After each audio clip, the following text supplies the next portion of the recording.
கிடைக்காத பிள்ளை வரமே, கண்ணில் ஜொலிக்கின்ற வைரமே.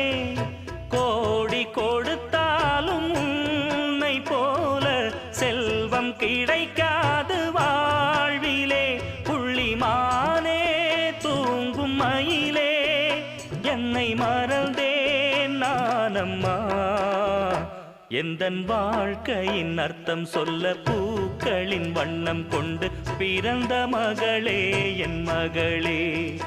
நான் வாழ்ந்தது கொஞ்சம் அந்த வாசத்தில் வந்துதித்து உயிரில் கலந்தா என் உயிரே. உன் பூவிழி குறுநகை அதில் 1000 கவிதையே. எந்தன் வாழ்க்கையின் அர்த்தம் சொல்ல பூக்களின் வண்ணம் கொண்டு பிறந்த மகளே என் மகளே.